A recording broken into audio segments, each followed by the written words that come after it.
Assalamualaikum warahmatullahi wabarakatuh. Perkenalkan saya Karima dengan NIM akhir 33. Dalam video kali ini saya akan membahas tentang teori belajar konstruktivisme dengan menggunakan metode adik simbang. Apa itu teori belajar konstruktivisme? Teori belajar konstruktivisme adalah pendekatan yang menekankan peserta didik untuk membangun sendiri pengetahuan mereka melalui pengalaman, interaksi, dan refleksi. Informasi bukan sekedar diberikan oleh guru, tetapi diproses, dimaknai, dan dihubungkan dengan pengetahuan yang dimiliki sebelumnya. Dengan kata lain, belajar adalah proses aktif membangun pemahaman. Di mana teori belajar konstruktivisme dapat diterapkan? Teori ini dapat diterapkan di berbagai konteks seperti ruang kelas, laboratorium, lingkungan luar sekolah, maupun pembelajaran berbasis teknologi. Prinsipnya, teori konstruktivisme bekerja dengan baik di tempat yang memberikan siswa kesempatan untuk mengeksplorasi, mengamati, berdiskusi, dan berinteraksi dengan pengalaman nyata. Kapan teori konstruktivisme digunakan dalam pembelajaran?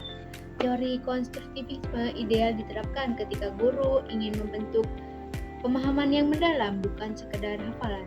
Pendekatan ini efektif saat siswa dihadapkan pada proses atau masalah nyata, eksperimen, ataupun tugas yang membutuhkan penalaran kritis.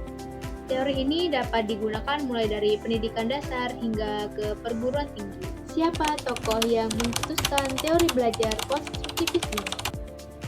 Teori belajar konstruktivisme tidak dicetuskan oleh satu orang saja, melainkan berkembang dari beberapa tokoh. Adapun tokoh utama yang menjadi fondasi yaitu Jean Piaget yang menekankan bahwa pengetahuan dapat dibangun melalui interaksi individu dengan lingkungan. Yang kedua ada Lev Vygotsky yang menekankan peran interaksi sosial dengan konsep Zone of Proximal Development atau ZPD. Mengapa teori belajar konstruktivisme penting? Teori belajar konstruktivisme penting karena membantu siswa belajar secara aktif, kritis, dan mandiri. Pendekatan ini membuat pembelajaran lebih bermakna karena siswa menghubungkan pengetahuan baru dengan pengalaman yang telah dimiliki sebelumnya. Selain itu, konstruktivisme memperkuat kemampuan problem solving, kolaborasi, dan kreativitas.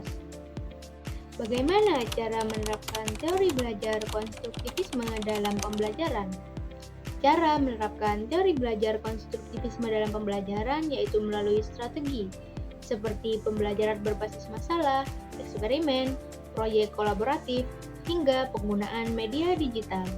Guru berperan sebagai fasilitator yang menyediakan pengalaman belajar, memberikan pertanyaan pemantik, dan membantu siswa membangun pemahaman mereka sendiri. Sedangkan siswa menjadi subjek aktif yang mengeksplorasi, menyimpulkan, dan merefleksi temuan mereka.